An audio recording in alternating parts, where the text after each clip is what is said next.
Good evening. The sunlight is going down, but the lights are coming up at St. DiaspAURA Festival tonight. And you can hear the bells that are ringing via some very funky electronics.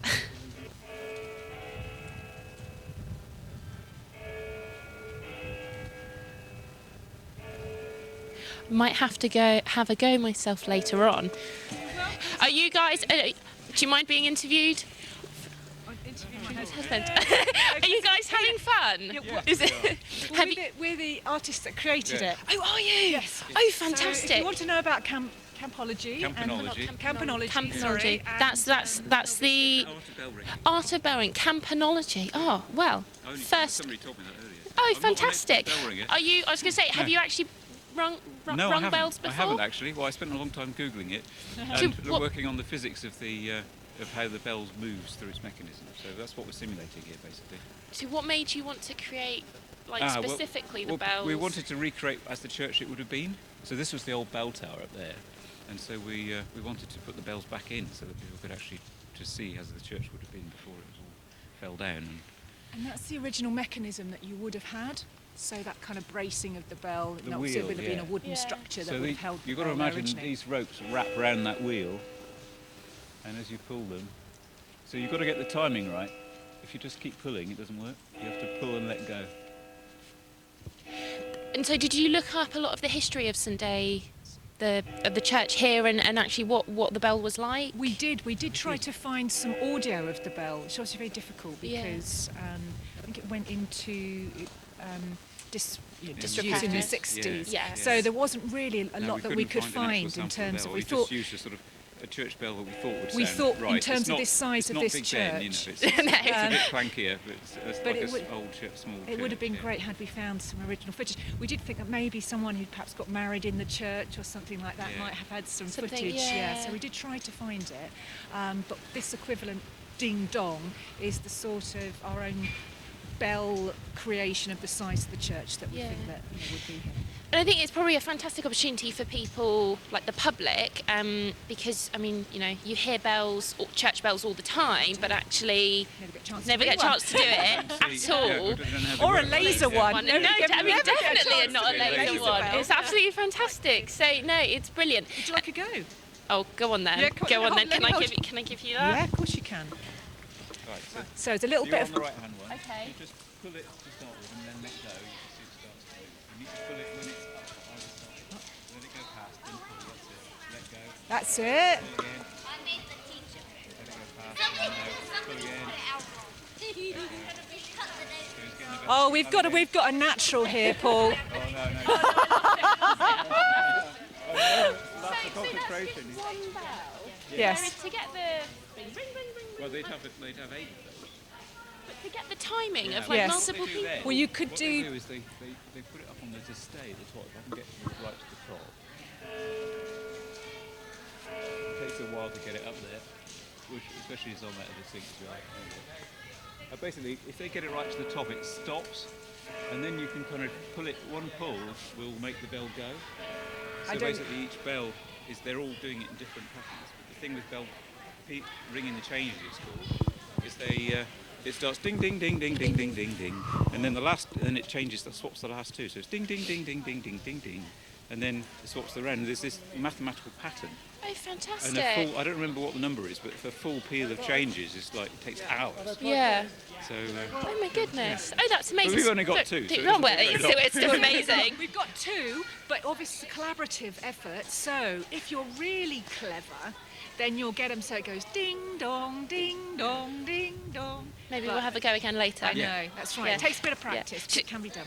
Sorry, remind me, what was the technical word campanology. for Campanology. Is the pulling of bells. I don't know what it is for laser though. No, I we'll don't think we've got a laser. create We'll a have to new have to name, create- won't we? Yes. We think this Laser is the world first. We campanology. don't know if anyone else has ever done a bell in lasers. That's absolutely fantastic. Well, we'll come back and find you again later then. Thank you ever so much. Thank you.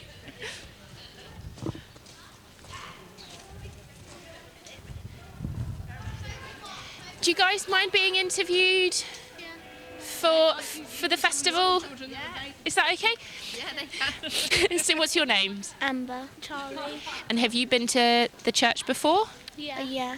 Are you involved in the festival? Yeah. Yeah, I'm playing in St Denker Herrick Silver Band. Have you done any of the light displays? I done one in there. Oh, can you show me? Yeah.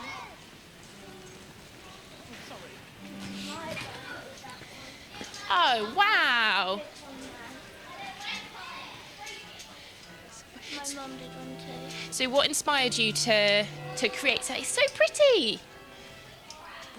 What's been your inspiration for it? Well, I just really like doing instruments and stuff, and I like doing art and stuff, so I thought I would help.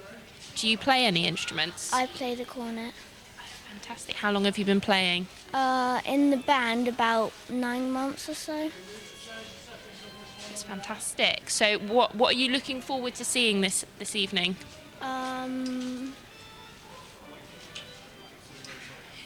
Any? No. Have you walked around the church to see what other displays are at? I've seen in the church of all the boats. Yeah. Have you seen the electric church bell? No, not yet. Recommend going and having a go. That's very fun. Yeah. Because you can hear church bells in a lot of churches, but actually getting a chance to ring one, and if you look up on the wall there, you can see the lights of it, and it actually shows you as you go round. It looks very fun. It does look fun, doesn't it? So, have you done anything of the displays? Yeah, I did the boats under church over there. Oh, fantastic! Have you enjoyed doing it and being involved in the project? Now, why do you think that using a church that's in a not very usable state, why do you have any thoughts on why it's important that we continue using them for the community? Because people have been buried here and they should enjoy it. And do you think as young people that it's important that we have historical buildings that you can look at when you're older and enjoy, and that it's not just left to crumble down? Yeah. Do you think you'll come back again after the festival? Yeah. Super. Excellent. Well, it's lovely chatting to you both, and have a good evening.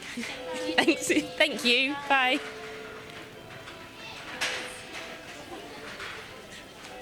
Sure. Just...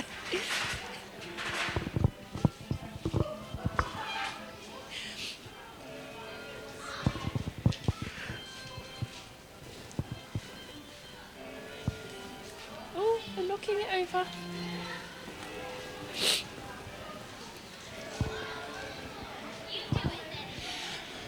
So, St Day's Holy Trinity Church was built in 1826 as part of the Church Buildings Commission after the Battle of Waterloo, and it's in a old Gothic revival style, which is a bit tricky to see now as it's getting darker, but you can see how there's lots of tall spires and the pinnacles on the edges of the building.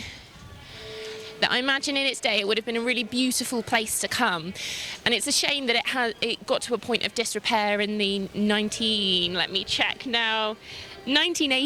and it's been lovingly taken over by the old church St Day's Old Church Community Interest Company, who've turned it into a community space and done and put on festivals like the DiaspAURA Festival here tonight and over the weekend, which just makes it really important that we look after the buildings that are a part of history and a part of our heritage.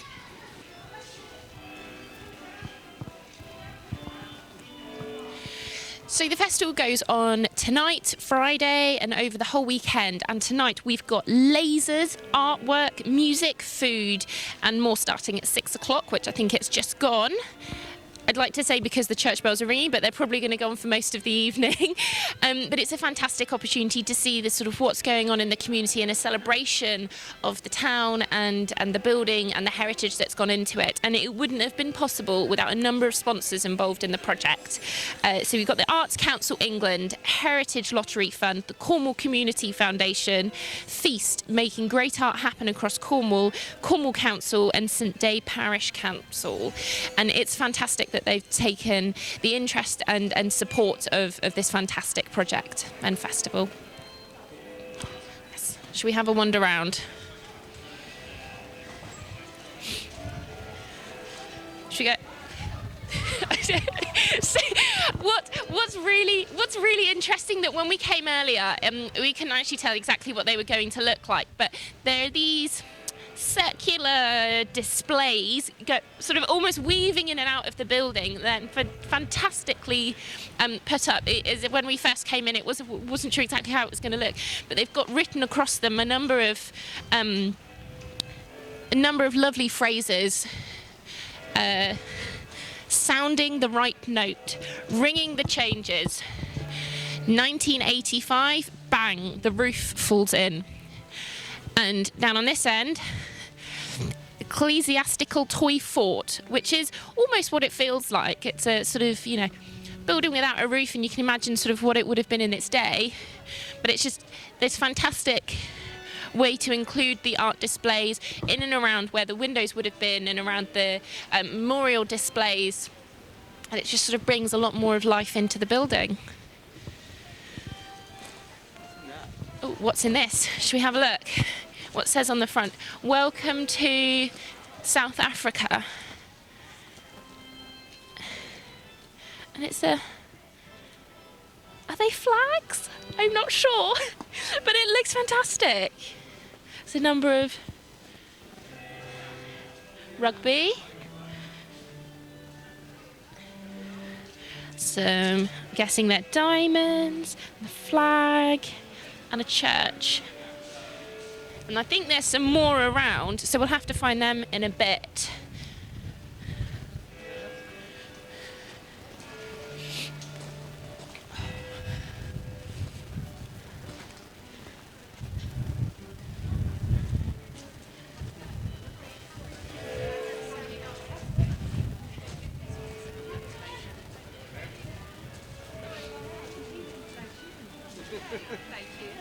Excuse me, do you guys mind being interviewed? Yes. Sorry. I'm always doing interviews at the moment. So, what's your name? My name's Claire. Oh, and you are involved with the project and the team.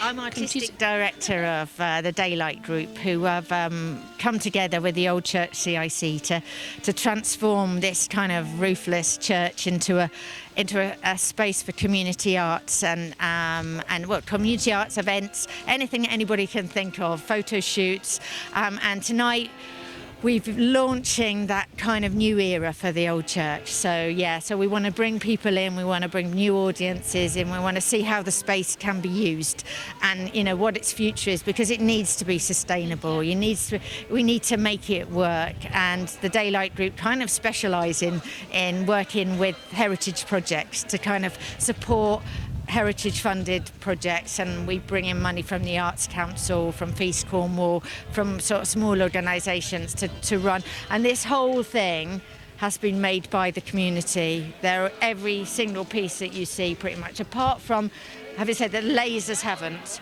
but the lasers have had a workshop in the village, so they did a laboratory of light workshop.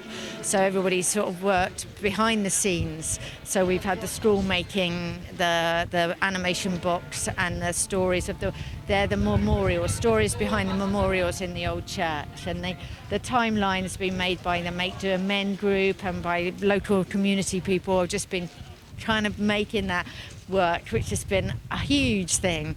And that's kind of like a time, it's called a stitch in time. So it's a timeline. It's kind of stitching the church together, and it's also like the blood of the community sort of pulsating through. Yeah. So we were just looking at them a minute ago, and I just said it like I wasn't too sure when I came in earlier, and obviously you could see what they sort of look like, but actually with the lights on, it's really an effective sort of piece of it weaving in and out of the church. Tomorrow it will be weaving outside the church as well, but unfortunately, because we have been just battling with wind and rain, we've had to sort of like bring everything into the church tonight, and we've slightly reduced what we've got.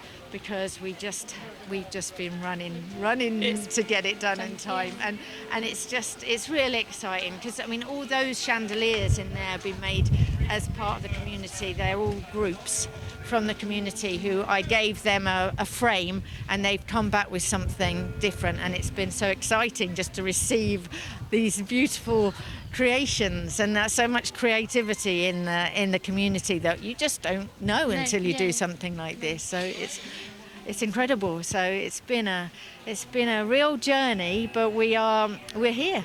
Excellent. So I'm going to have to admit something. I'm from Plymouth. Okay. Well, I'm happy about that. You've come a long way. That's yes. great. And I am so overjoyed that I've come here to see this. But why are buildings like this, projects like this, and events like this important for people beyond just sort of the immediate St Days community to come along and see stuff like this?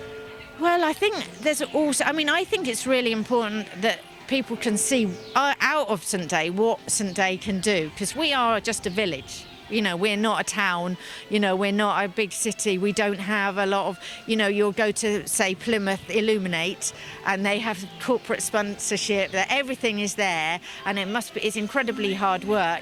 But we're just doing we've been inspired by Plymouth Illuminate and Lumiere London, and we go to Amsterdam and look at their light festivals, and we try to bring a bit of those things into here, but we want to make it very much the community and show what our community can do, and I think we've actually really done that. Yes, definitely. So you'd recommend anyone, even from as far away as Plymouth, coming down to see? Oh my word, yeah, I think it's absolutely, and we're very welcoming. We've got cafe, we've got a nice warm space with cafe, and here you see the UV harbours where you can make an origami UV boat, bring it down and illuminate it in your harbour. So that's more about the diaspora of Cornwall. So you kind of take your boat on a journey into the harbour. Fantastic. So tell me a bit more, because I wasn't sure what these were. I think Australia. So this is the Americas. Oh, the Americas, right. So you can go from the Americas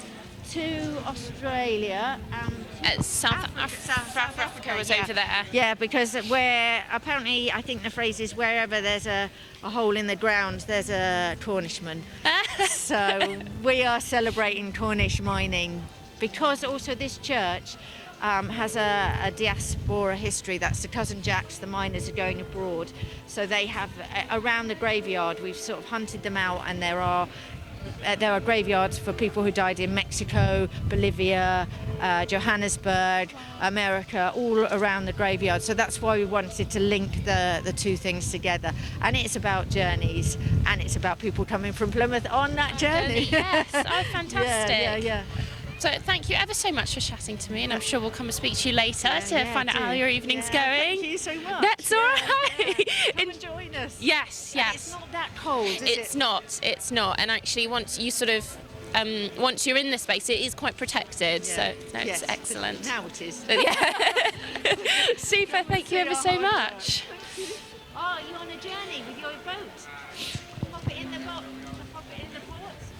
Hopefully it'll illuminate. Oh, wow. You are in the Americas. Can you see? Yeah. Your pat. Oh, amazing. Well done, girls. Cool. Have you been to the South Africa? You've been on, that's the third one. Well done. Let's go outside.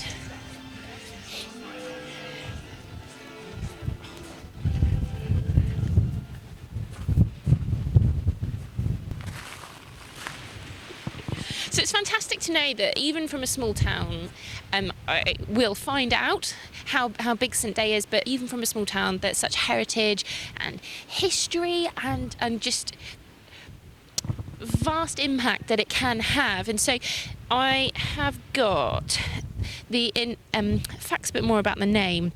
So the festival's called DiaspAURA, which comes from diaspora, DIASPORA, A, meaning the movement, migration or scattering of people away from an established or ancestral homeland.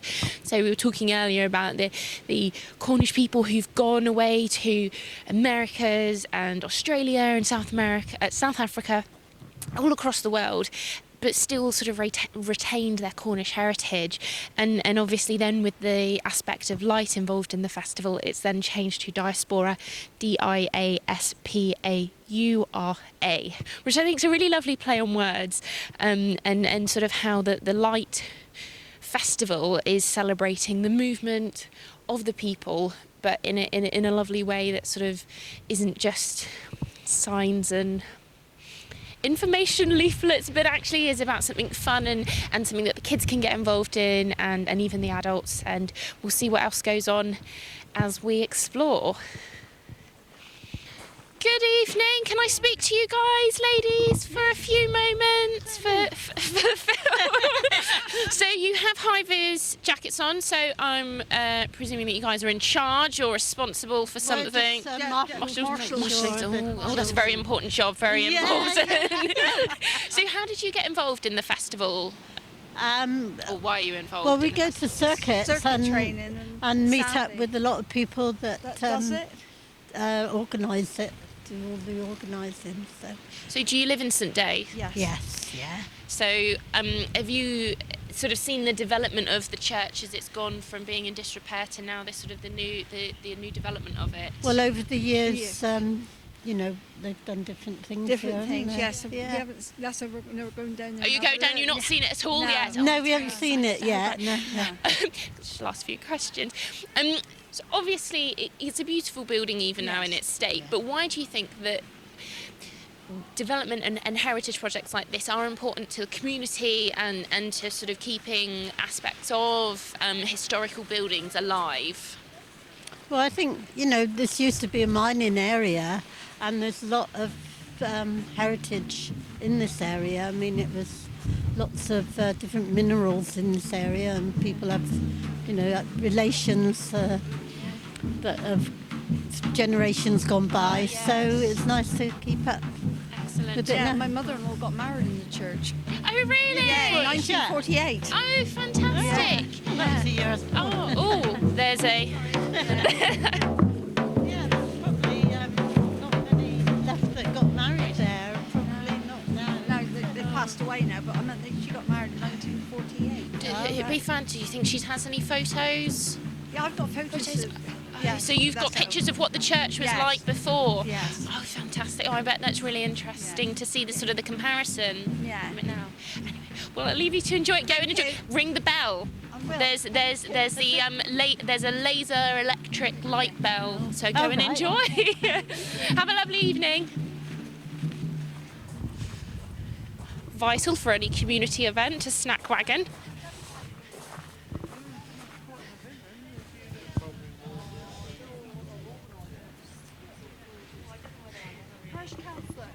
Oh, good evening. You're a parish councillor. Do you mind being interviewed for a few minutes? I don't mind, yeah. Thank you. What's your name? Clive Jones. And so you're parish council for St Days? I am, yeah. So, I'm one of them. so have you been down to see the church? Yeah, or are you on your way down? I'm on my way down now. Okay, I will ask. I won't ask you what your favourite exhibit is in there, but why are projects like this important to community and heritage in keeping sort of the history of buildings, especially churches, that are sort of slowly going into disrepair? Well, it's all good for today. That is a landmark from a long way away, wherever you're walking around or driving. If you ever get lost, you know the way back. You can follow the steeple. Oh, fantastic! Yeah. And so why have you supported this project and this development? Because I'm nosy. Oh, right. Fair enough. Have you been into it recently to see the sort of changes and the? No, the last time my memory of there is my mum and dad got married there. Oh, really? In that church there. Oh, fantastic! Oh, I think they're one of the last ones to be married there. have you got photos? I mean, not to hand, Unfortunately, but both of them are gone, and I think we got one photo of them in the doors of the church. Oh, fantastic! So so for you, actually, the church is significantly important to your family history, and it must be nice to see that it's not just crumbling and being demolished. Well, that's right, because we're living in the future, not in the past. So, yes, that is the future, and I admire the people that are actually influential in getting it sorted. It's been quite Long time exciting coming. seeing it on social media and seeing the development of it with like the new windows being put in and everything as it's gone on. So why should someone, if they're not from St Days, come along and see the Light Festival? That's a difficult question, isn't it? It's difficult to know that, obviously being a resident of St Day for over 60 years. Why other people would be interested? Yes, because we've got history and heritage, maybe they haven't, so they can sample that if they come here. Well, it's very exciting. I'm not from St Day, so it's really nice to see. Have you ever been to St Day Feast? I haven't been here before, and I will definitely want to come again now I've seen it. And the dancing in the streets, or you got to come. I will do. You can dance with me if you want. Well, we'll see next time. Yeah. Anyway, Okay. well, it was lovely to chat to you, and do go and enjoy. And they've got the electric laser lights Yeah. I've not church actually bell. seen them, so that's why So I want yes, to come. no, go and enjoy. Anyway, Yeah. thank you ever so much for speaking to us. I'm actually one of the stewards tomorrow night, so I thought I'd suss out what I got to do. So very Right. wise, very Thank wise. you. Thank you. See you later. Good evening, sir. Can I ask you a few questions? No? Too late. What I've kind of asked you questions? already. Oh, all right, yeah. Why are you involved in the DiaspAURA Light Festival? Well, I was just here to take care of people if they want anything, know where to go, or just here for questions, really. Are you a resident of the village? Yeah, live in St Day, up the road there. There's quite a few people that involved with, circuits and Church Hall and WI. All, Sorry. that's all right. No, all the people that are involved with different things are all involved with this, really. Yeah. Do you mind me asking how long you've been a resident of St Day? Well. 12 years. Okay, so you don't you haven't seen it going from a sort of more church in use to then having it being in disrepair to now the regeneration project. Well, I lived at Stithians before, and I've got a partner who's lived in St Day for 25 years. Right, she lost her partner, I lost mine, and we played bowls at Stithians. But she's been involved with everything going on in St Day for lots of years. So she knows everybody and all the different groups and things, So I'm with her, she's having there looking at lights with another friend. Right. So it's been an interesting sort of development into the community and now seeing they it do actually so being much. used. They do so much in the village. Everybody's involved with things. It's amazing what they do. So why should someone, if they're not a local to St Day, come along to the festival and come along to the church and the activities that will be happening? Well, it's interesting. Anything interesting is worth looking at, So I mean, it's very good what they've done. They're very creative, So I'm all for that, really. Have you been down this evening already to see? No, my partner's down there. She's She's coming back, and then I go back where she goes I have to come back and find you and ask you what your favourite display is. Okay, no problem. That's right. Have a good evening. Okay.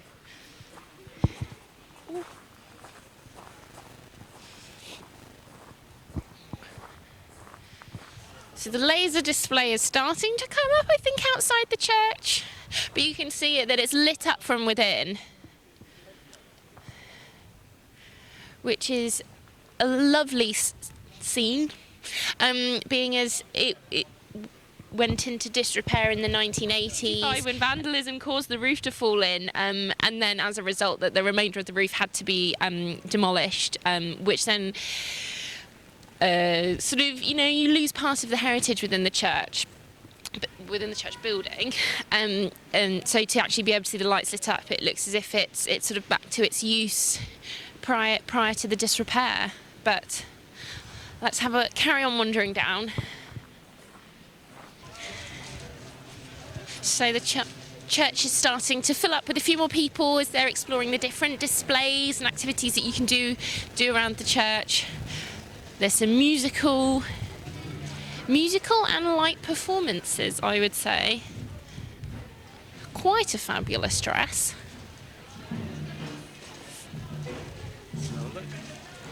Gonna have a look, yeah. I'm getting ready. Oh.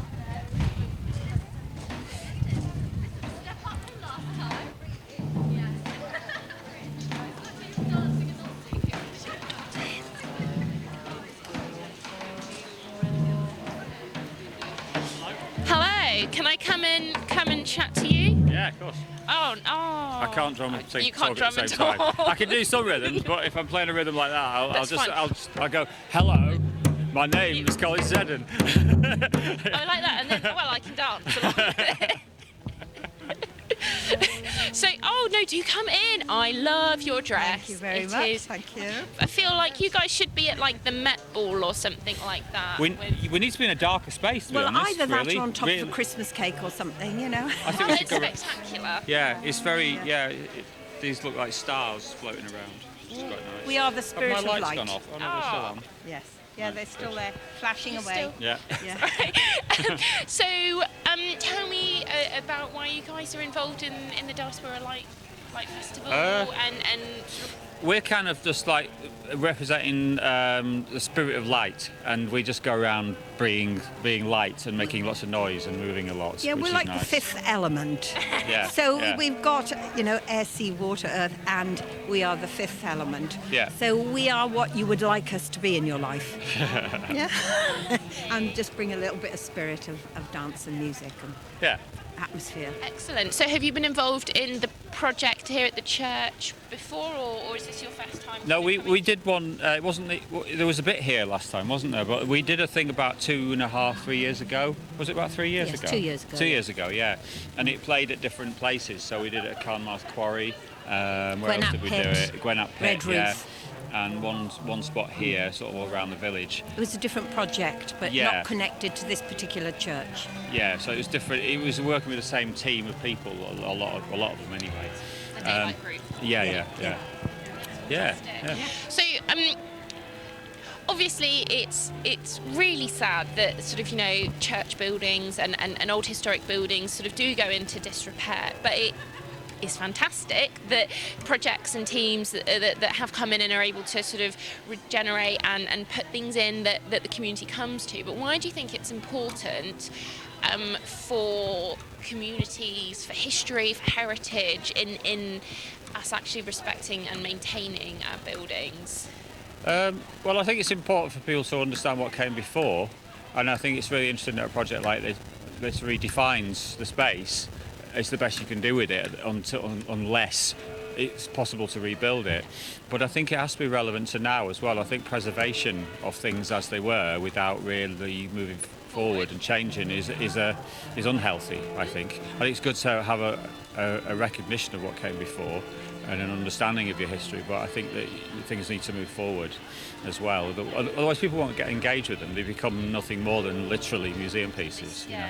So projects like this where it's things with the kids getting involved and alternative events and projects that happen. And whilst the mining industry might have died in the area, the arts obviously survive in a huge way. And so why not celebrate the arts and use this space exactly for that? So why should someone, maybe if they're not local to St Day, but sort of in and around Cornwall, Devon and maybe even further, why should they come down for the DiaspAURA Light Festival this weekend? Because it's cool and there's a lot of really interesting things going on. You guys are here. Yeah, there's people doing really interesting creative things. I mean, you can see all these people all behind you, all these lanterns and things, and mobile things that people have made. These have all been put together by different groups in the area, different schools and organisations, and that's just everybody getting involved in art. And everybody can be creative. We all need some feel good, don't we? Sorry? We all need some feel good. I think so, yeah. And community work. Definitely, yeah. Super. Yeah. Well, I think we're going to break in a minute. So do you want to just sort of take us out with a beat, and we can all have a dance? Yes. Yeah.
My name is Claire Summerson. I'm a co-founder of the Daylight Group. I've been involved with creating Signs and Wonders. I work with Kate Beasley. We designed the project together. One of our sort of passions is to make projects using light. It's been a huge project for us and a big step. So pleasing that we've had such a big support from the community, which has enabled the Daylight Group to do this, to become bigger in its ambition and to create more experimental work. We've had support from not only from the community but from funders and sponsors who have funded us on the Signs and Wonders project. What we wanted to do is to link the 4 events because although they're quite close together, we felt that there needed to be that kind of like a bridge between them and something that reoccurred. And so we did that by creating the Spirit of Light, which was an illuminated dancer and drummer. They were able to kind of bring that kind of physicality and such a really big asset to the project. We didn't have any publicity to work with, and so we were able to work with them, make a film in a studio and create beautiful shapes and images to promote a new project that we had nothing to show for. So that was very, very good. Incredibly exciting for us to work in some really stunning location. The event at St Ruman's Garden in Redruth, which was our gentle introduction to the project, because we were joining in with another event that was already starting and that Kate had been running for several years. So that allowed us to kind of elaborate on that and to introduce some projection into that, which was just really great because it used to be a cinema. I make animated films and I'm a projectionist. The first one for Redruth was made with the help of 3 local schools. I went to the schools and ran animation workshops. The students made little short animated clips, which then I edited together into a film which was projected in Redruth. We're incredibly lucky to have the Daylight Choir, which was set up for a previous project to celebrate the restoration of the clock tower in St Day. Most people believe that the choir was formed for the celebration event for the town clock and it would disband. But here we are 2 years on and the choir has grown from strength to strength. So I had a message from a friend with about 5 days notice, help, can you help lead the choir next Saturday, and they're gigging and there's one rehearsal. This was a great opportunity for me to come in on something. I mean, really, it was a bit of a baptism of fire, but the guys have been so lovely. So really, it's a case of that if Emma hadn't been ill and there hadn't been the Signs and Wonders gigs coming up, I wouldn't have been able to have my first choir to lead. We took the theme of candlelight and fire because of the link to William Murdoch, and his house is attached to St Rumon's Gardens. Lots of schools and community groups were involved with that and created that work. So that's one of the key things for the Daylight Group, is that we've been making the work really inspired by the community, with the community, for the community. As a local primary school teacher, we've been able to get many young people involved, and I've seen children want to carry on and make more just of their own talents, really. So it's been brilliant. We ran the events over the winter, partly because it brings people out, it brings people to events. Some of these people wouldn't even think about getting out of their house on a wet, cold winter's evening, but they do it now because they've got something to look forward to. They're meeting people, they're making friends. I've made so many new friends. It's amazing. We don't just get together to sing, we end up getting together, having parties, making our hat decorations and things like that for the various Signs and Wonders events. So this has become more than just a choir where we sing. We're quite good at partying. So our second event ended up being at Carmarth, which again is another stunning location. It's got an amphitheatre and a lake, and so a lot of water. So obviously our theme for this second event was water. I got the opportunity to create something that I've been wanting to create for some years now, is a floating light installation made from recycled plastic bottles. A lot of community groups and school groups, we all cut and created somewhere near 400 flowers made from plastic bottles. And another really amazing part of the Signs and Wonders season was seeing one of my favourite local bands, Hannah, playing, and also the Daft Monkeys, who are phenomenal, playing on Carmarth. And yeah, that was just to be dancing in the middle of winter on the side of Carmarth was fantastic. I've never ever seen anything that energetic and large scale. I count myself very lucky to have had free entry, really.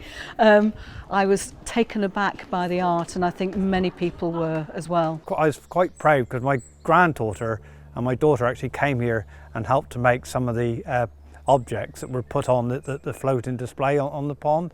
I'm Bernadette Fallon. I'm chairperson of the St Day Old Church Community Interest Company, and our involvement in with the Daylight project has been really to provide the old church as a venue.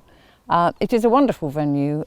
It has all sorts of things. It has drama and majesty and darkness at night for all the light shows, and it's wonderful that the community owns the church, that they feel that they can come here and use it as a means of artistic expression. We love working there because for light-based projects, having a space within a town that is fairly devoid of any light pollution just is really, really satisfying. We had a wonderful cross over here in the entrance to the churchyard, which incidentally was just reflecting the medieval cross opposite here, which they hadn't realised. People came down a couple of days later and said, "Where's the cross gone? That stone cross that was there." It brought it to life. It made it look absolutely wonderful, and people were thrilled to bits. There was music down here. People were coming down in the darkness to all these lights and absolutely overwhelmed by it. Our theme there was air. So as St Day can be pretty windy, it's on the top of a hill. We kind of, that was our way into that, and so I worked with hundreds of school children to make illuminated kites. We attached them all to sticks and they did look gorgeous. Tony Minion, who created a gorgeous projection based on like a Guatemalan kite, a big circular projection, which incorporated the 4 elements. The community has been involved in the Signs and Wonders project at all levels, including helping to make the work and as marshals on the night.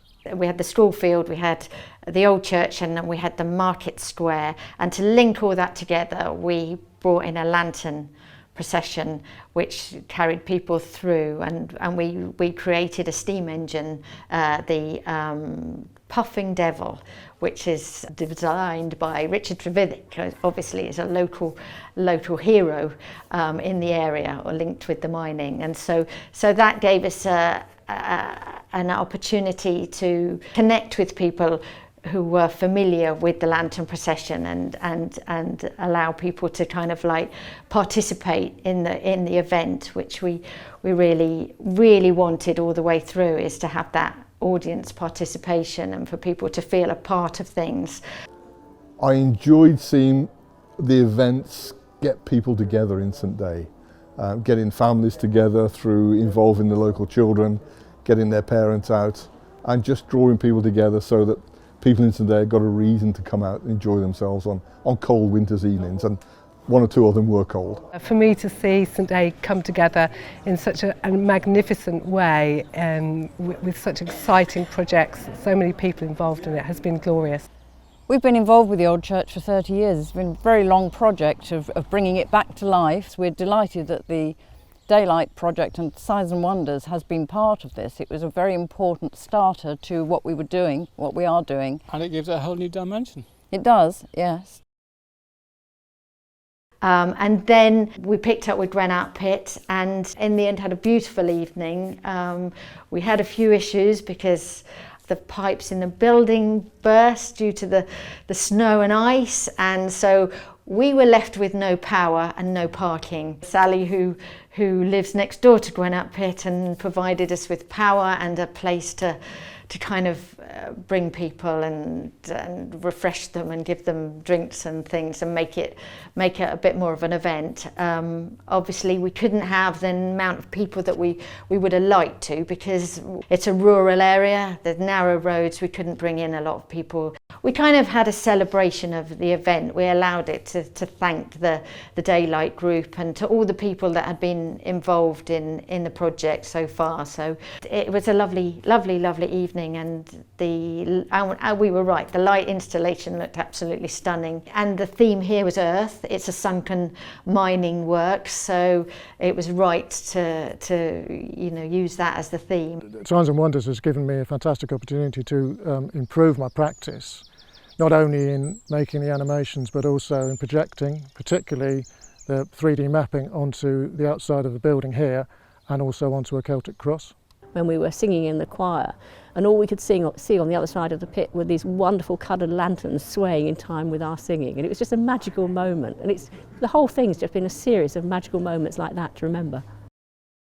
I think we achieved what we set out to achieve. We've had a lot of challenges, and we've tried out new things that's what we wanted to do. We worked with over, I think nearly 700 people were involved in the making of this project, and there were nearly 50 people employed. We really feel that we've had such a lot of good feedback from people involved in it and from people who came to see it, that we feel that it's it's really important that we don't stop now, and we move forward, and we continue to develop.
Good evening, and we are back at the DiaspAURA Light Festival at St Day Old Church in St Day, and the band are playing yesterday, I think it is, and filling the church with beautiful music alongside the bells and the organ that we have yet to investigate.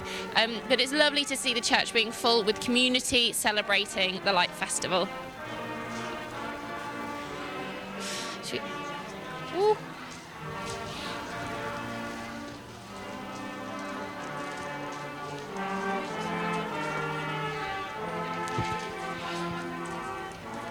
Good evening. Do you mind being interviewed?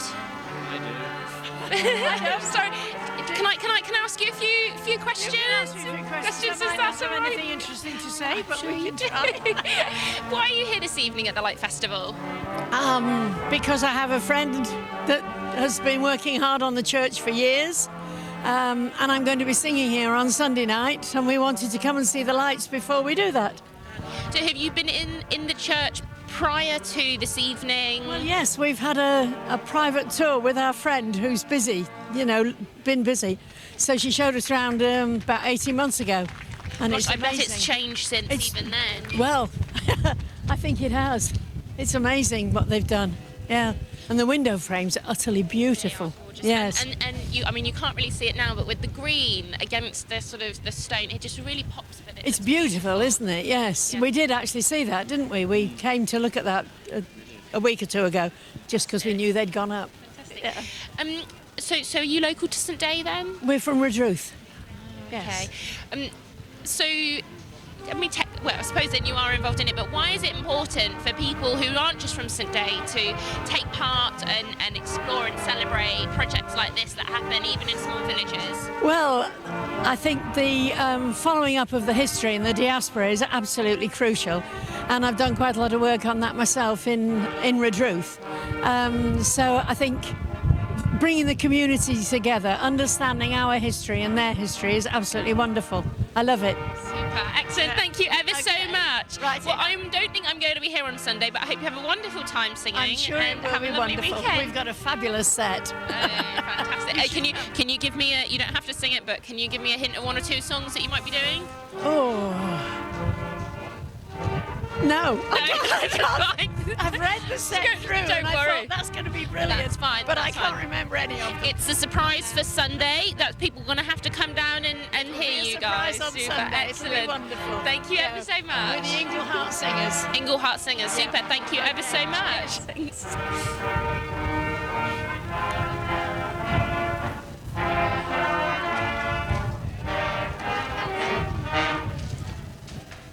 Little boy there dressed as a musketeer. That is the sweetest thing ever. Shall I go over and can I give you that for a second?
lovely music being performed by a school group, I think. We will confirm who they were later on. And so if we maybe go and explore the organ, because we've been hearing that all evening.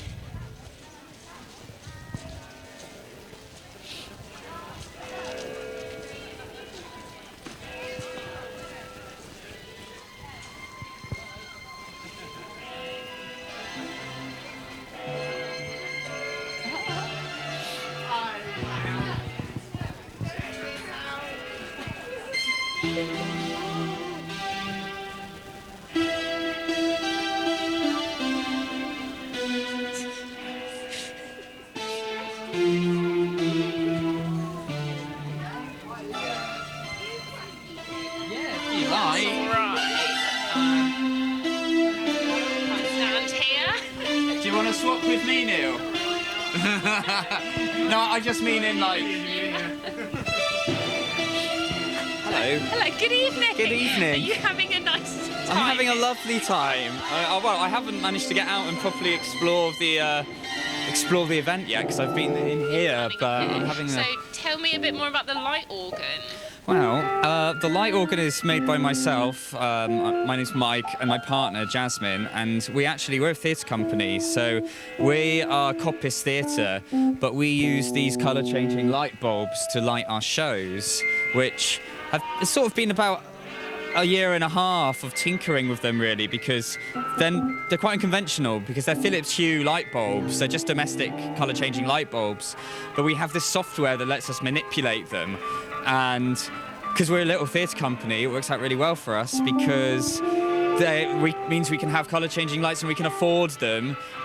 They use barely any power as well. So, and then we got invited to do this. So it's been fun to kind of put all those things together and turn it into a light installation, essentially.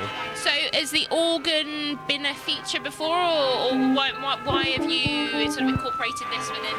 Well, we know we wanted to do something with our light bulbs, and we knew it was going to be in this location.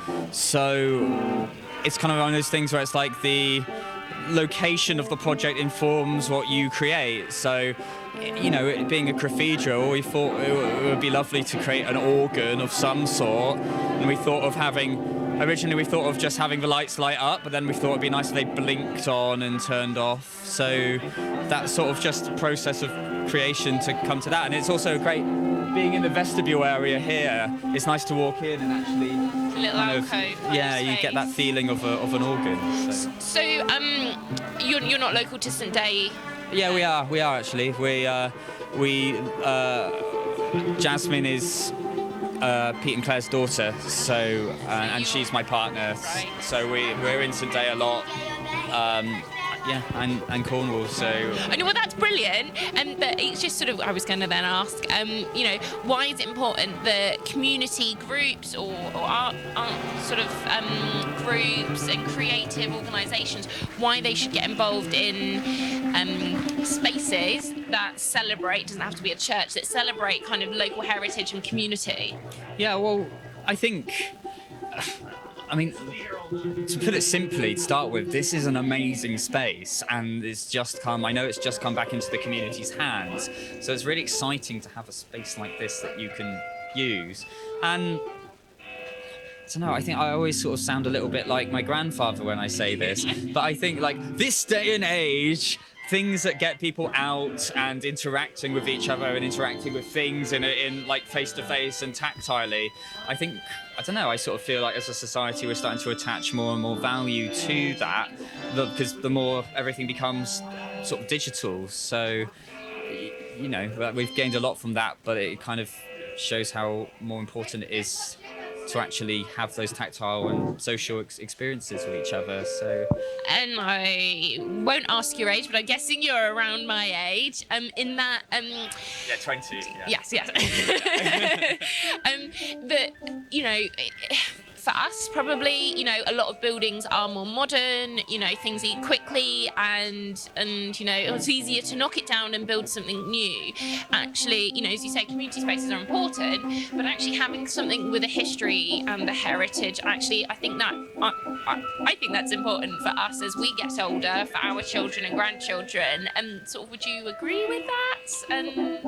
No, not at all. No. No, of course. And like, as I'm talking on a large scale here, but as the world becomes more and more globalized, which I personally think is for the better, and you know, as in theory people and countries become closer together, in theory, it's more important that local areas understand what makes them unique, because as one of the unfortunate consequences of things, of sort of globalization, is that you start to lose the identity of individual places. Instead you have the country has an identity instead of the county having an identity, for example. And there's wider spread, Yeah. sort of distinguishable features within certain areas. Exactly, like everything becomes the same. You know, you drive down the same road and it's the same Tesco Express that you've seen. You could be anywhere in the country, and so I think that it's important to kind of connect to and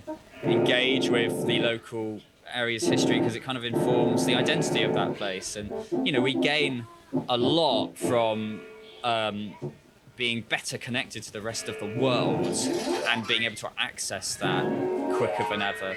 But actually, which I benefit from myself, is the modern world. It's great, but it does become harder to understand what makes you and your area unique as a consequence of that, potentially. And you know, as industry dies away as well, like, you know, mining, etc. You know, obviously mining used to be a large part of what made Cornwall, but now it doesn't really exist anymore, and the same with many places up north. So it's yeah, I think, and obviously there's a lot of poverty in Cornwall especially as well, and now that the EU subsidies have vanished, and who knows if they'll actually get replaced by Mr. Johnson. It's all the more So community spaces. Community spaces are hugely important. Yes.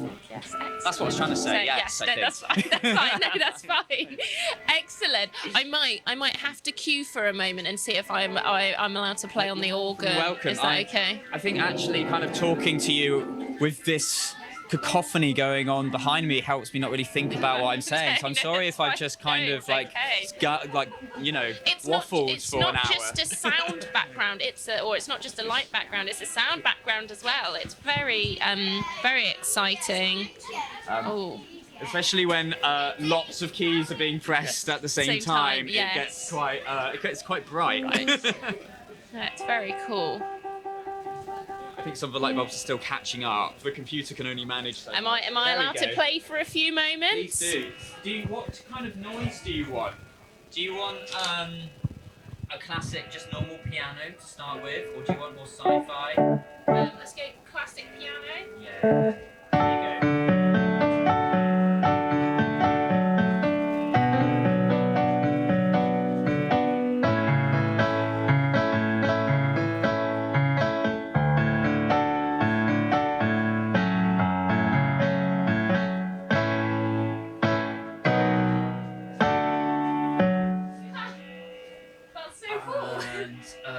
Then we can go to the 80s, maybe. This is the arpeggiator.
Thank you. Have a lovely evening.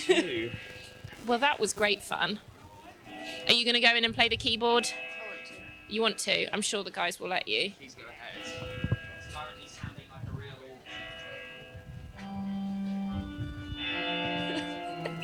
It's good fun, good fun. So let's... Oh. These are... It's a bit tricky to see the whole frame, but gravestone shapes with light installations in it, and if you look closely at them, it is actually the stained glass windows. So again, tricky to see, obviously because it's dark outside, but the windows have been, I think, probably restored to as best as they can. In the top windows, someone is just shining the lights on them now. They've got what sort of glass is left in them, so I've imagined that the teams have sort of restored what best glass that they can. These ones, I think, are in the shapes of birds. And it's amazing to see the different colours on them.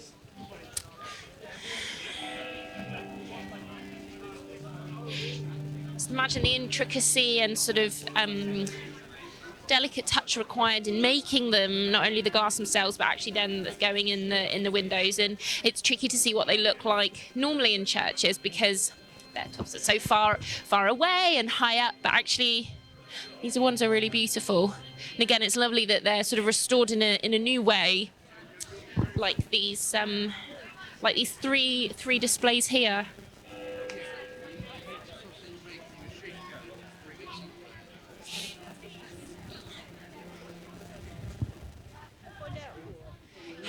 How are the bell ringing? Oh, they're doing going? very well. I've forgotten it already. What's the? This is the laser bell. Campanology. I didn't forget it. I did remember That's right, it. yeah. So it's all about the. I'm trying to tell them that it's all about the timing. It's not about strength. But they, some of them get it, some of them don't. I think this one might be a bit harder. You know? Let's get it going for you. The thing is, you've got to let it go. Oh, it's Anyway, still let's... So this large unit has got beautiful individual displays, I think, going all the way around with number of names and dates, presumably taking elements of stories from the old church. So there's schools, meals. So the name of the DiaspAURA Light Festival comes from DiaspAURA, which I will, just to make sure I've got it right, comes from the movement or migration, scattering of people away from an established or ancestral homeland. So what's already been sort of mentioned this evening has been the migration of people from St Day across the world. So we've had Australia, South America, and the Americas, and obviously sort of these light pictures reflect that of to how far that the people across the world have gone from St Days. And obviously, as it's been a mining area that was hugely important in the establishment and building of the church in the early 1820s. But then actually in the latter part of the 19th century that actually the mining started to diminish, which meant that obviously numbers diminished coming to church because of the area, population was starting to go down, and that's one of the reasons that made the church go into sort of slight less use, and then obviously the disrepair in the early part the following century. So it's just lovely to see that sort of the impact that even such a small place can have. What else have we got on this side?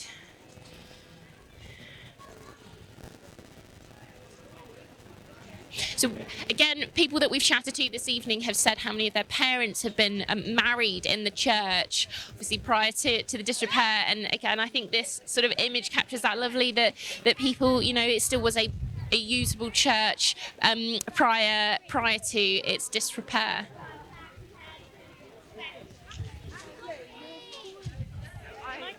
chat to you? The artists that work with the kids making. Oh, really? Can you tell me a bit more about them then? Yeah, they're based on 3 different characters, actually 4 different characters that have memorials in the church.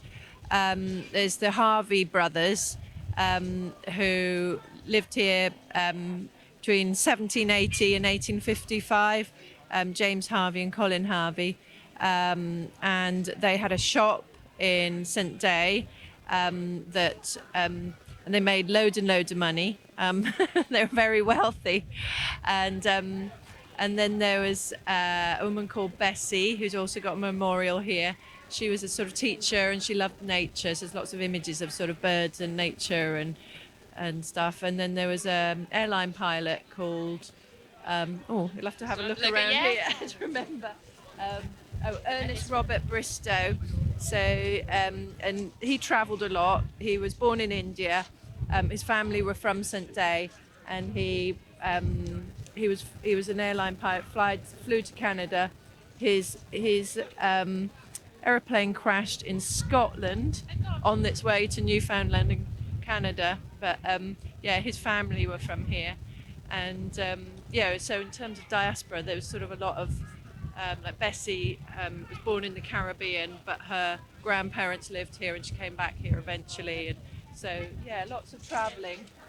So there is actually an animation that isn't actually on yet, but it's around this side. We'll have to have a look And in a minute. these are all the artworks from the animation. So it's like a silhouette animation. So you did these with St Day Primary School. Oh, fantastic. So why do you think... Obviously, I've spoken to the people this evening about why sort of history and heritage and preservation of buildings like these churches are important. Why do you think it's important to get the kids involved in projects like this?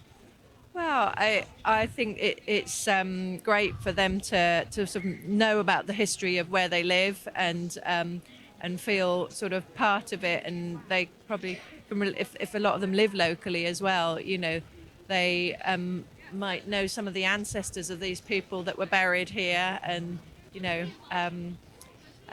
think it's really interesting for the kids to find out about their local history, and also in terms of diaspora, thinking about where people have been and come back to, and what countries that a lot of the miners sort of working all over the world started off in Cornwall, went away, came back again, and it's all quite interesting how everything links up.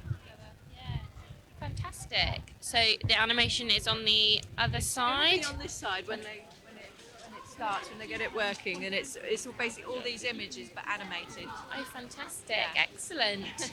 Well, thank you ever so much for chatting to us. Have you had a look around at the other displays that have been on? Yeah, it's looking great. Yeah, it's looking amazing. Yeah, really. Have you had a go on the bells or on the organ yet? I want to have a go on that if I can get some of those kids off. I've just been on. Well, I've done both actually, but they both are very fun, and it's lovely to be able to do something that kind of celebrates the church, but in this new way that sort of slight art and technology coming into something of heritage. Absolutely, it's great that those sounds can generate the images up there. That's really clever stuff. Excellent, super. Thank you ever so much. You're welcome. Should we have a wander outside to see of the laser show out on the front of the church?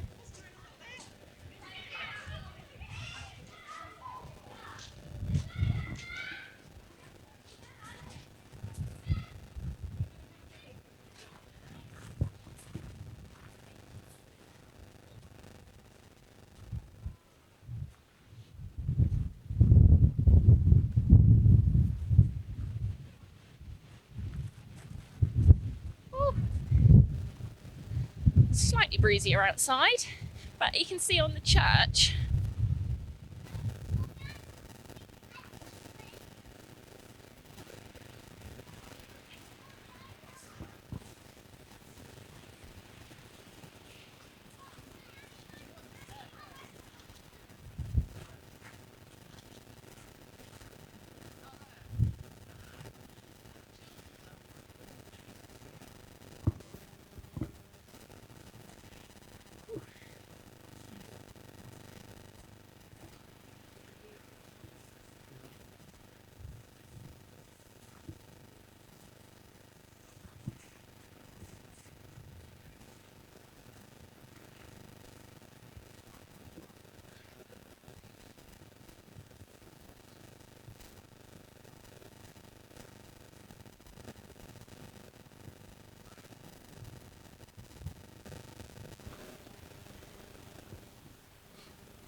What's been really nice seeing up on the lasers is that the obviously this talk about sort of migration and people moving, across the world, and especially if we're looking sort of 150 years ago, obviously they couldn't fly, so boats would have been a huge primary form of transportation.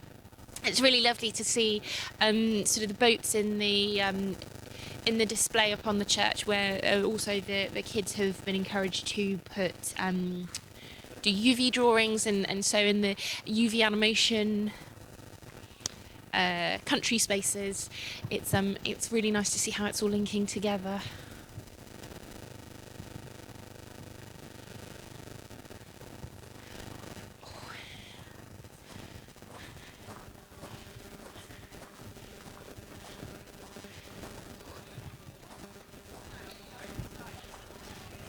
Ooh.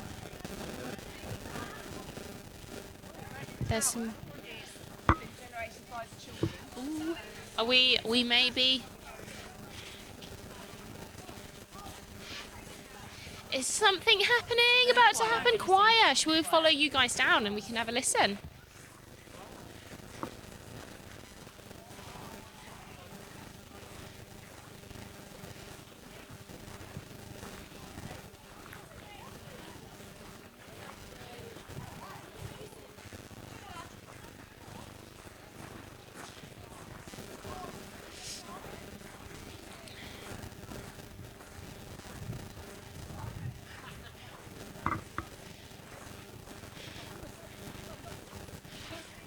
So obviously, as it's a light festival, all the choir have got top hats with fairy lights wrapped around them, just making for a very atmospheric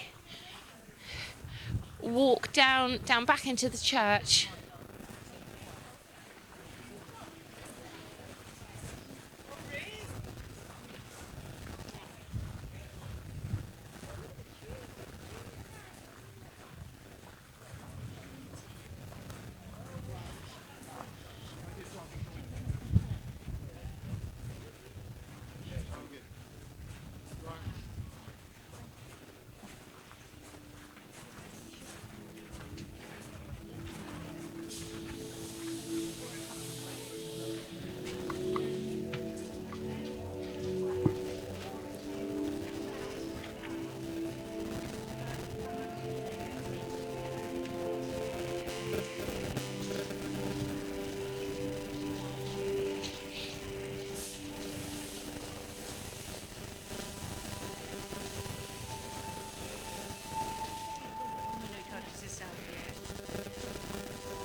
an amazing light show displayed against the church. Everyone was silent whilst it was on. It's absolutely fantastic. And I think the choir about to sing.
So whilst the choir just get themselves set up, they're performing underneath the chandelier display of they were groups from schools, community groups, and organisations across the area were given the sort of the frames, and they've each sort of put their designs on, and they look fantastic all together, and it really brings together that sense of community and sort of what that whole of the festival's about, and it's lovely to look at. We have for you our songs connected to the diaspora, either because they're songs about the country that some of the miners went to. Anyway, see how many connections you can make yourselves. But we're starting in Cornwall with a Cornish song called Goon Maze.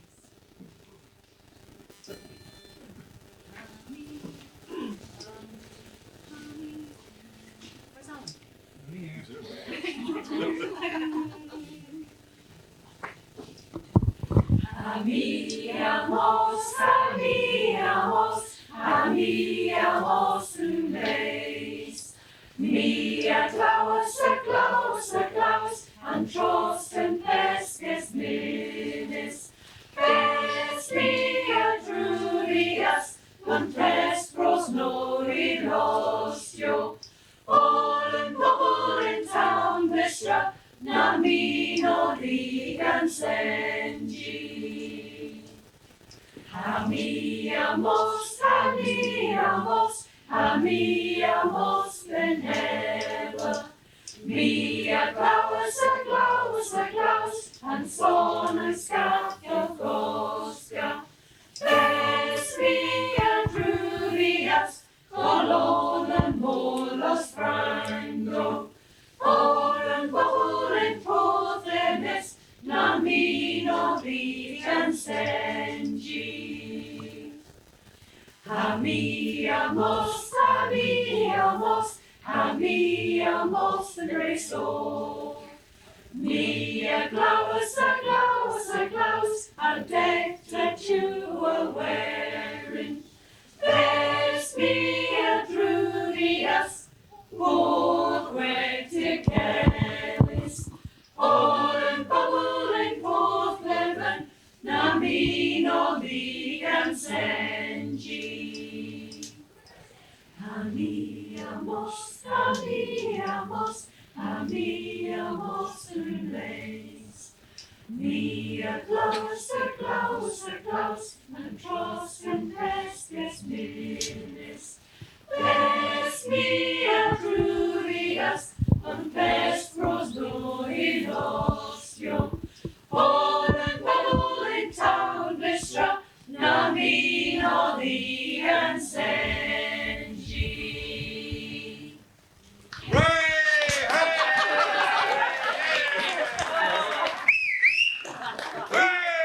Evening, Pete. Can anyone speak Cornish? Can you translate that? No. And to be honest, you wouldn't want to, because it's all a load of riddle. It says, As I was going out from the Blue Down, I heard the noise of small fishes. But I found a big fish with 9 tails, and all the people of Newquay could not seize hold of it. Okay? Okay. Now, as you will know, the stories of the Cornish miners, when the mines were closing down, economic closures, they travelled, they had to leave. And this song is about leaving. It's from a band called Merry Hell. I nicked it with their permission and rewrote the words.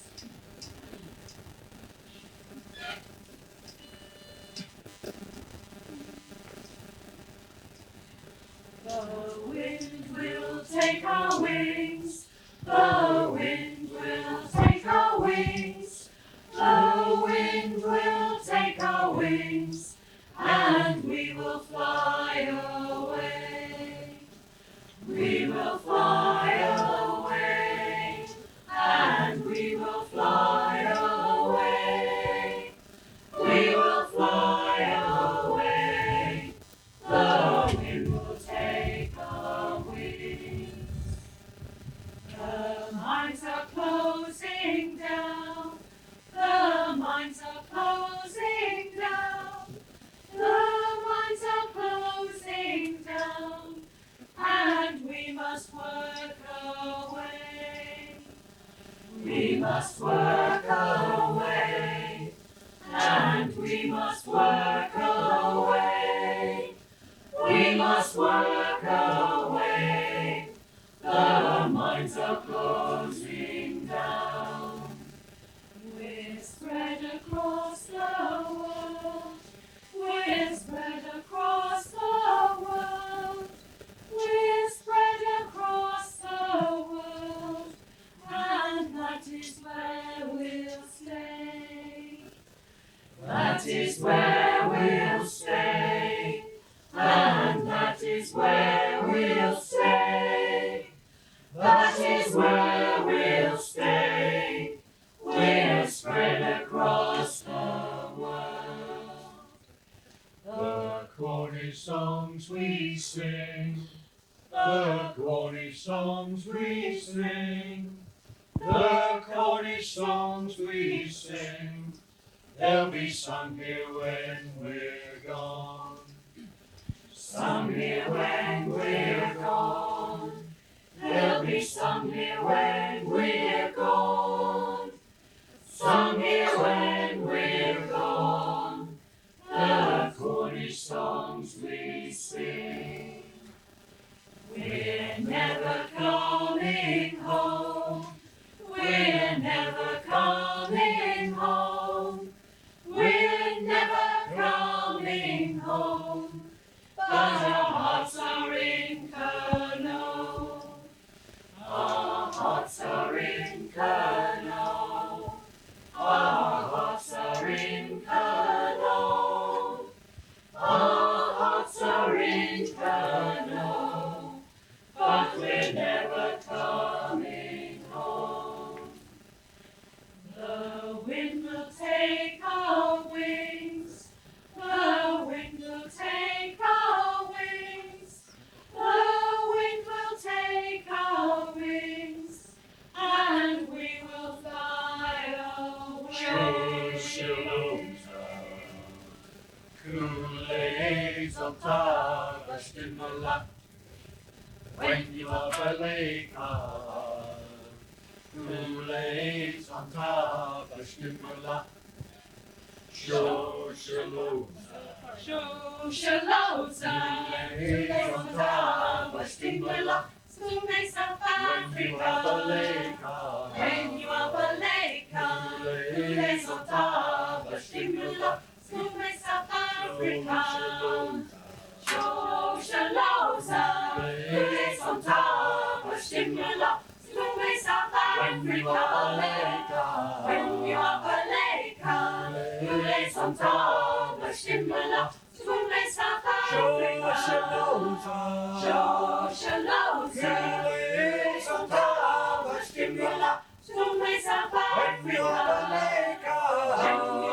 laker, Kool-Aid's on top of Stimula. South Africa.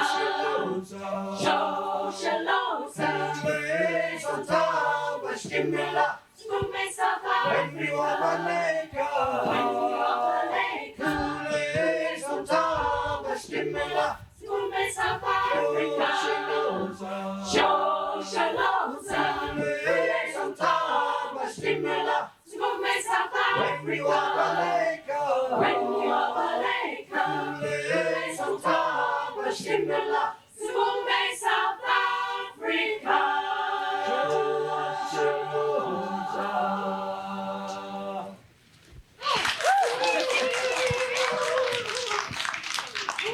Anyone know where we went to in that last song? South Africa. Okay. Oh gosh. That's what I can do there. That's not mine. Whose is that? Oh, it's yours, isn't it? Yeah. I'd rather put me up. Okay. Have you heard of the Cousin Jacks? Pardon? Yeah. Yes. Good. Here's a song what was written by a Devon man. I don't know how it is in your book. Yes, but mine.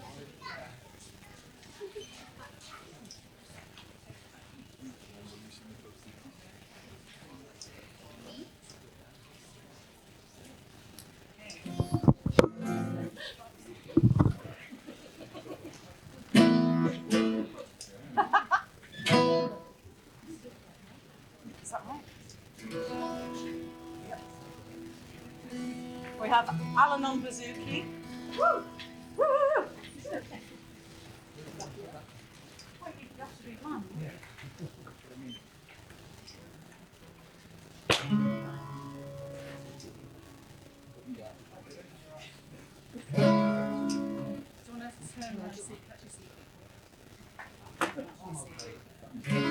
They don't want to see me.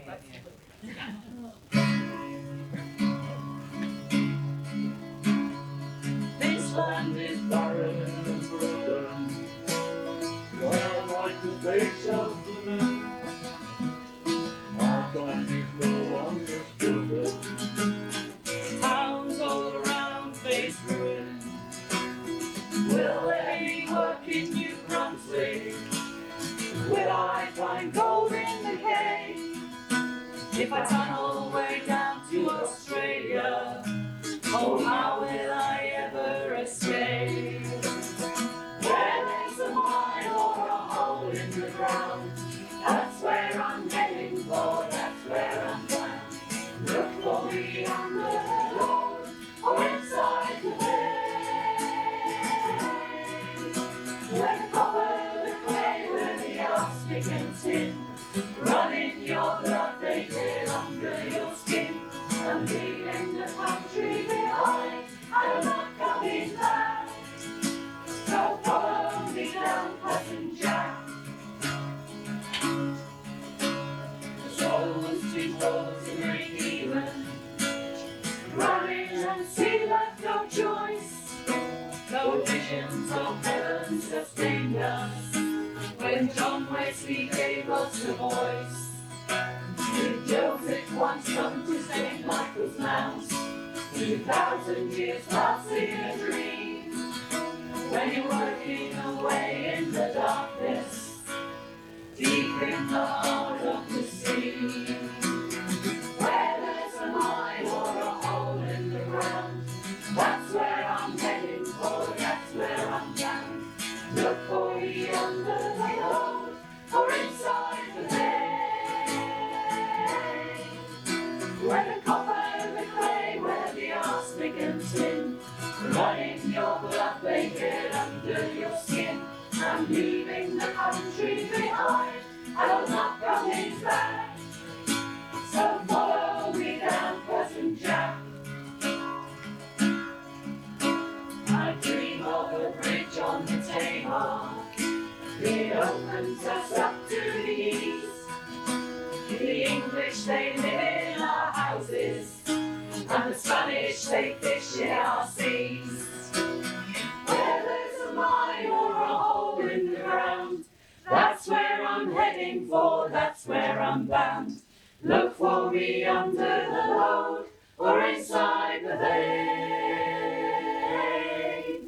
Where the copper, the clay, where the arsenic and tin run in your blood, they get under your skin. I'm leaving the country behind and I'm not coming back. Where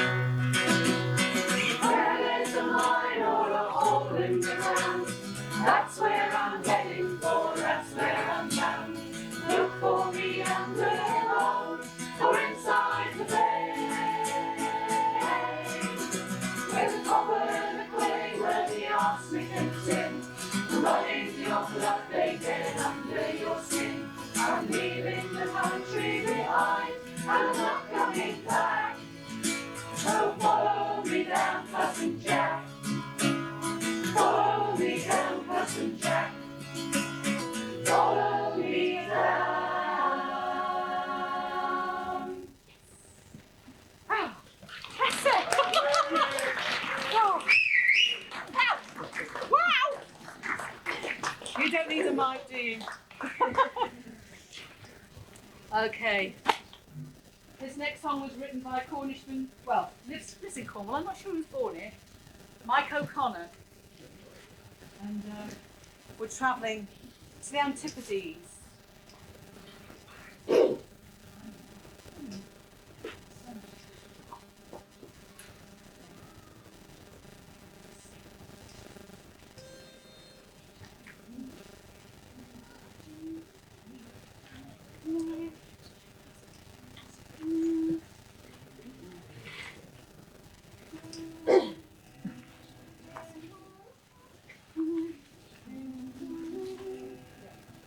Whoa, what can I hear?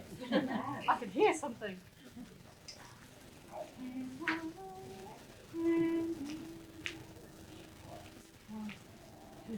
In Wallaroo, it's mighty fine, in Mutar and Caldina, and they remind me of the time when first I was a streamer.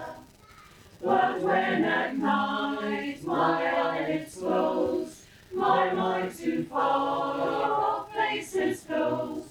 The Southern Cross is soft like clothes when shining down on Sandon. Underground it's just the same as Crofty or Sellegan. The dust and dark, the flickering flame, it could just be Logan. We hear the same old songs again, the tunes, the tales, the family names, the stars in nightingale's refrain, when shining down on Sandon. Christmas is the bravest time, we'll drink a pint of tawny, and Fiddler Jim will lead the mind when we sing Trelawney. We've sung that song the world around, where tin and copper may be found. The stars will hear that very sound when shining down on Sandon. At home the mines have closed their gates, or so said last year's letter, and Redruth town is no great shakes, and Poole is not much better. So in my mind I see them still, forever climbing Camborne Hill, and stars above the gaslight will be shining down on Sandon. Now South Australia's been real good to cousins Jack and Jenny, and many a Cornishman can say he's made a pretty penny. But Jackie this and Jackie that, his cousin Jack would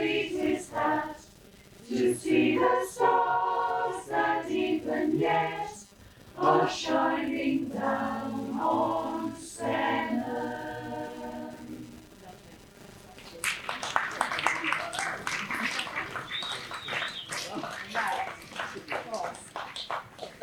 We went to Australia. It was in the glass purse. Big clue. Now, you might think we're off to America, but actually there's another place called the name of this song, and it's in the northeast of England, which I believe is also somewhere where the Cornish miners went. Yeah, Yeah. iron mines. Iron mines. So they went iron mining up in the northeast. This is by a band called Megson, and I've arranged it for the choir. It's very obvious where it's going to be, so I may as well tell you. It's California, in the northeast of England, not just over there.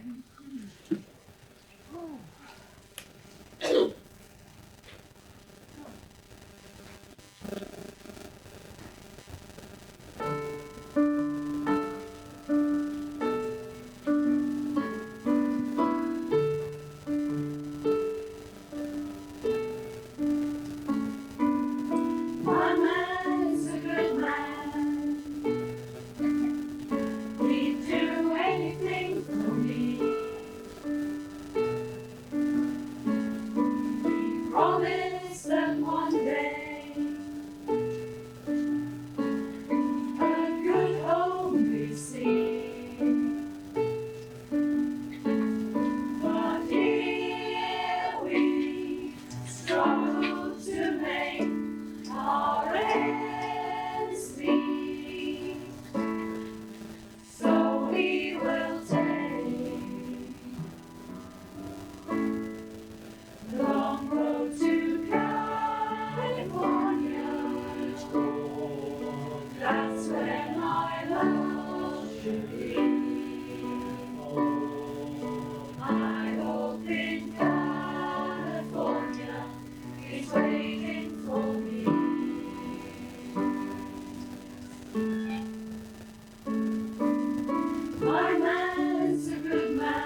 So we're going to take a short break and we'll be back in about 20 minutes for probably the final part of this evening DiaspAURA Light Festival.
Such a beauty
My name is Claire Summerson. I'm a co-founder of the Daylight Group.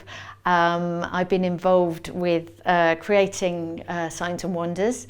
I work with Kate Beasley. We designed the project together. One of our sort of passions is to make projects using light. It's been a huge project for us and a big step.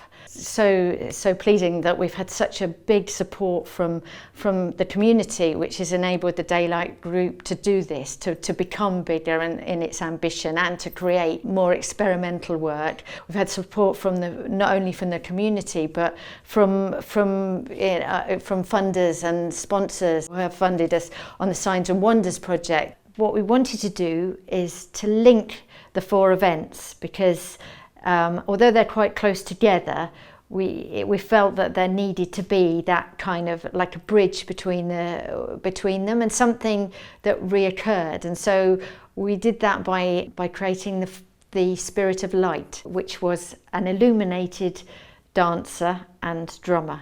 They were able to kind of bring that kind of physicality and such a really big asset to the project. We didn't have any publicity to work with, and so we were able to work with them, make a film in a studio and create beautiful shapes and images to promote a new project that we had nothing to show for. So that was very, very good. Incredibly exciting for us to work in some really stunning locations. The event at St Ruman's Garden in Redruth, which was our gentle introduction to the project, because we were joining in with another event that was already starting and that Kate had been running for several years. So that allowed us to kind of elaborate on that and to introduce some projection into that, which was just really great because it used to be a cinema. I make animated films and I'm a projectionist. The first one for Redruth was made with the help of 3 local schools. I went to the schools and ran animation workshops. The students made little short animated clips which then I edited together into a film which was projected in Redruth. We're incredibly lucky to have the Daylight Choir, which was set up for a previous project to celebrate the restoration of the clock tower in St Day. Most people believe that the choir was formed for the celebration event for the town clock and it would disband. But here we are 2 years on and the choir has grown from strength to strength. So I had a message from a friend with about 5 days notice. Help! Can you help lead the choir next Saturday? And they're gigging and there's one rehearsal. This was a great opportunity for me to come in on something. I mean, really, it was a bit of a baptism of fire, but the guys have been so lovely. So really, it's a case of that if Emma hadn't been ill and there hadn't been the Signs and Wonders gigs coming up, I wouldn't have been able to have my first choir to lead. We took the theme of candlelight and fire because of the link to William Murdoch, and his house is attached to St Ruman's Gardens. Lots of schools and community groups were involved with that and created that work. So that's one of the key things for the Daylight Group, is that we've been making the work really inspired by the community, with the community, for the community. As a local primary school teacher, we've been able to get many young people involved and I've seen children want to carry on and make more just of their own talents, really. So it's been brilliant. We ran the events over the winter, partly because it brings people out, it brings people to events. Some of these people wouldn't even think about getting out of their house on a wet, cold winter's evening, but they do it now because they've got something to look forward to. They're meeting people, they're making friends. I've made so many new friends. It's amazing. We don't just get together to sing, we end up getting together, having parties, making our hat decorations and things like that for the various Signs and Wonders events. So this has become more than just a choir where we sing. We're quite good at partying. So our second event ended up being at Carmarth, which again is another stunning location. It's got an amphitheatre and a lake, and so a lot of water. So obviously our theme for this second event was water. I got the opportunity to create something that I've been wanting to create for some years now, is a floating light installation made from recycled plastic bottles. A lot of community groups and school groups, we all cut and created somewhere near 400 flowers made from plastic bottles. And another really amazing part of the Sounds and Wonders season was seeing one of my favourite local bands, Hannah here, playing, and also the Daft Monkeys, who are phenomenal, playing on Cornish. And yeah, that was just to be dancing in the middle of winter on the side of Cornish was fantastic. I've never ever seen anything that energetic and large scale. I count myself very lucky to have had free entry, really. I was taken aback by the art, and I think many people were as well. I was quite proud because my granddaughter and my daughter actually came here and helped to make some of the objects that were put on the floating display on the pond. I'm Bernadette Fallon. I'm chairperson of the St Day Old Church Community Interest Company, and our involvement in with the Daylight project has been really to provide the old church as a venue. It is a wonderful venue. It has all sorts of things. It has drama and majesty and darkness at night for all the light shows, and it's wonderful that the community owns the church, that they feel that they can come here and use it as a means of artistic expression. We love working there because for light-based projects, having a space within a town that is fairly devoid of any light pollution just is really, really satisfying. We had a wonderful cross over here in the entrance to the churchyard, which incidentally was just reflecting the medieval cross opposite here, which they hadn't realised. People came down a couple of days later and said, "Where's the cross gone? That stone cross that was there." It brought it to life. It made it look absolutely wonderful, and people were thrilled to bits. There was music down here. People were coming down in the darkness to all these lights and absolutely overwhelmed by it. Our theme there was air. So as St Day can be pretty windy, it's on the top of a hill. We kind of, that was our way into that. And so I worked with hundreds of school children to make illuminated kites. We attached them all to sticks and they did look gorgeous. Tony Minion, who created a gorgeous projection based on like a Guatemalan kite, a big circular projection, which incorporated the 4 elements. The community has been involved in the Signs and Wonders project at all levels, including helping to make the work and as marshals on the night.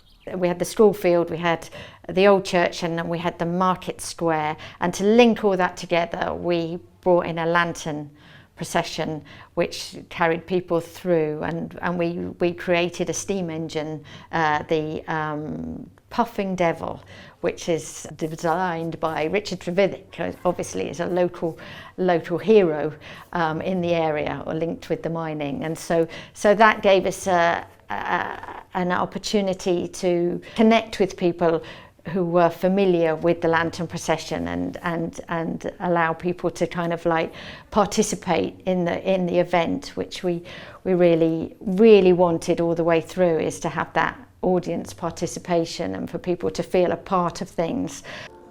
I enjoyed seeing the events get people together in St Day, getting families together through involving the local children, getting their parents out, and just drawing people together so that people in St Day got a reason to come out and enjoy themselves on cold winter's evenings, and 1 or 2 of them were cold. For me to see St Day come together in such a magnificent way, with such exciting projects, so many people involved in it, has been glorious. We've been involved with the old church for 30 years. It's been a very long project of bringing it back to life. We're delighted that the Daylight project and Signs and Wonders has been part of this. It was a very important starter to what we were doing, what we are doing. And it gives it a whole new dimension. It does, yes. And then we picked up with Grenat Pit, and in the end had a beautiful evening.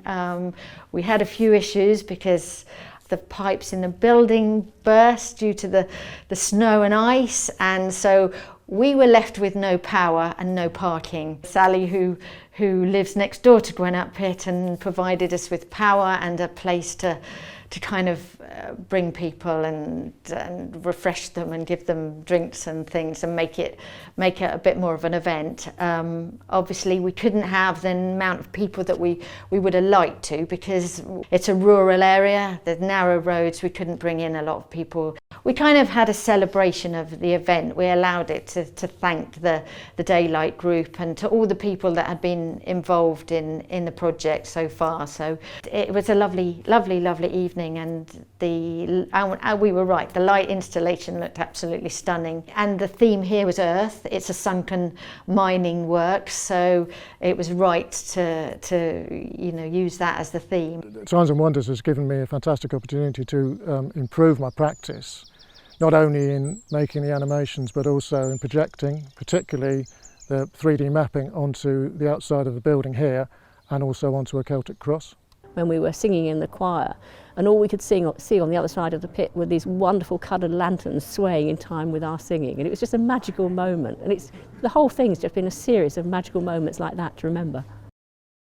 I think we achieved what we set out to achieve. We've had a lot of challenges, and we've tried out new things that's what we wanted to do. We worked with over, I think nearly 700 people were involved in the making of this project, and there were nearly 50 people employed. We really feel that we've had such a lot of good feedback from people involved in it and from people who came to see it, that we feel that it's really important that we don't stop now, and we move forward and we continue to develop.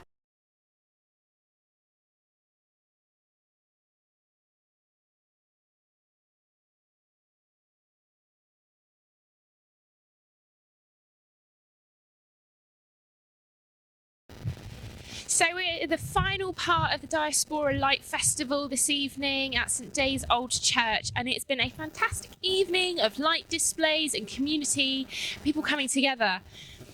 How's the evening been for you guys? It's probably been quite a... Hectic, to say the least. Hectic. Yeah. I think we just about got it all done in time. Well, I think the community have really loved coming along and seeing it all. Good. I'm impressed by how many people there have been, especially as it's the first night. It's been great. Yeah. Why do you think that something like this, a little bit different, utilising an old building in a different way, is so important for the community? Well, the community has just taken over this church and converting it into a venue, and this is kind of like a celebration of that. And I think, anything that brightens up cold winter nights, it's got to be good. And the community made this really, or most of it. So people are coming here and seeing the bits that they've made themselves, gives them ownership, which is great. And it's been really nice to chat to some of the kids as well and find out the things that they've been doing and why they think that it's important for them to come and visit them. Do you think that sort of actually having that kind of intergenerational partnership within the individual and collective projects is sort of a good thing to celebrate? Definitely, yeah. Well, we were saying earlier how like having the children see their work projected on the front of the building, or have it inside the church, or wherever it is in the church, they will remember that. It's like a memorable experience that they will take away with them, and I think that makes that connection very much stronger, so that they'll come, if they stay in St Day or they leave and they come back, they will remember that their work was full size on the front of the building. So it's really important, and I think that's the thing, is because a lot of heritage things get associated with older people, and we're trying to kind of break that barrier. So bring a different audience in and give them a reason to want to look after it, because it's not only the diaspora and the kind of the history, but this is an amazing haven for wildlife and the environment, and it's a beautiful graveyard, and it's in the springtime you can see all the daffodils are up and the bluebells and the wild garlic and all, and it's incredible. It's a peaceful and really atmospheric space that people love to just come and spend time in. And I think it's important that the kids and appreciate that they're kind of maintaining that for their children and grandchildren and everything. So because it would and just it fall has into been whole war. families, isn't it? Three generations have been coming all together, which is great.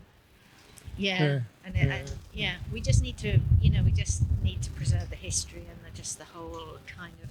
I think it's a beacon as well. You can see it from miles. Someone earlier said that, which so I think again, like I suppose, churches 150 years ago, when this church was built, it would have been the centre of the community. People would have come together regularly, not just on a Sunday, and unfortunately, because of sort of lack of faith or sort of investment in faith now maybe that people don't come into churches as much. So actually it's that kind of understanding of heritage and history and buildings and sort of the saying about the graveyards that have or the gravestones that have kind of people from all over the world, or who went to other parts of the world, or who came back from other parts because they originally had family here. It must be kind of a it's sentimentally a beacon as well as physically a beacon. We were in here about a couple of months ago, and a lady from Tasmania. We just happened to be in here clearing up, and a lady from Tasmania came in. She was so excited that she could come in here because her great grandmother had been married in this church, and so she went. She was just so over the moon by the fact that she was able to trace her ancestors back here.